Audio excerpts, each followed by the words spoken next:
नमस्कार मैत्रिणींनो, आजच्या व्हिडिओमध्ये मी आपल्यासमोर शेअर करत आहे माझी खास घरगुती आवळा कँडी रेसिपी, जी वर्षभर टिकते आणि तुम्ही एकदा बनवली तर पुन्हा बाजारातून कधीच घेणार नाही।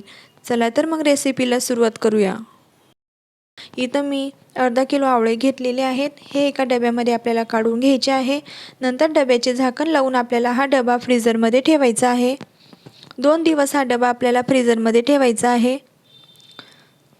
तिसऱ्या दिवशी आपल्याला फ्रीझरमधून हे आवळे काढून घ्यायचे आहे। आपण बघू शकता अगदी कडक असे हे आवळे झालेले आहेत। आता या आवळ्याला आपल्याला रूम टेम्परेचरवर आणायचे आहे। त्यासाठी त्यामध्ये आपल्याला 1.5 ते 2 ग्लास पाणी टाकून घ्यायचे आहेत। 2 तास झाल्यानंतर हे आवळे आपल्याला अगदी नरम पडलेले असे दिसतात। नंतर ते आपल्याला सुती कापडाने पुसून घ्यायचे आहे। आता या सर्व आवळ्याच्या आपल्याला सर्व पाकळ्या ह्या मोकळ्या करून घ्यायच्या आहे। ते अगदी सहजपणे निघतात। आवळ्यावरचे साल देखील आपल्याला काढून घ्यायचे आहेत। आवळ्यामध्ये व्हिटॅमिन सी हे भरपूर प्रमाणात असते। रोज थोडीशी आवळा कँडी आपण जर खाल्ली तर आपली इम्युनिटी मजबूत होते, तसेच सर्दी खोकला कमी होतो।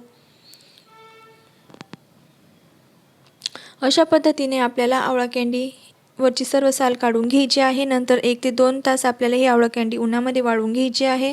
1 ते 2 तास झाल्यानंतर एका बाउलमध्ये मी ही कँडी काढून घेतली आहे आणि आपल्याला यावर अर्धा लिंबू हा पिळून घ्यायचा आहे। नंतर त्यामध्ये मी 1 वाटी पिठी साखर आवळा कँडीमध्ये टाकून घेणार आहे आणि अशा पद्धतीनं आवळा कँडी आणि साखर आपल्याला मिक्स करून घ्यायची आहे।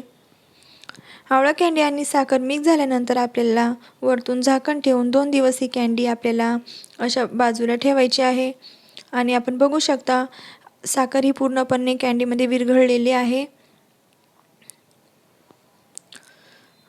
आता आपल्याला सर्व ही कँडी आपल्याला एका प्लेटमध्ये अशा पद्धतीने काढून घ्यायची आहेत आणि ह्या कँडी आपल्याला उन्हामध्ये 2 दिवस वाळवून घ्यायच्या आहेत।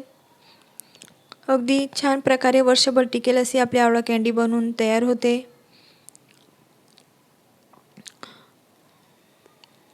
2 दिवस कडक उन्हामध्ये मी ही आवळा कँडी वाळवून घेतली आहे।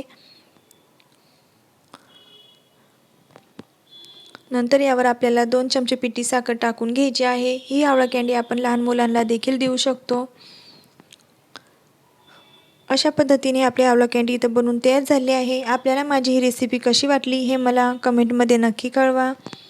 आपल्याला जर माझी रेसिपी आवडली असेल तर रेसिपीला लाईक करा, शेअर करा, चॅनलला सबस्क्राईब करा। धन्यवाद। अगदी घरच्या घरी पौष्टिक अशी आवळा कँडी आपली इथं बनवून तयार झाली आहे। धन्यवाद।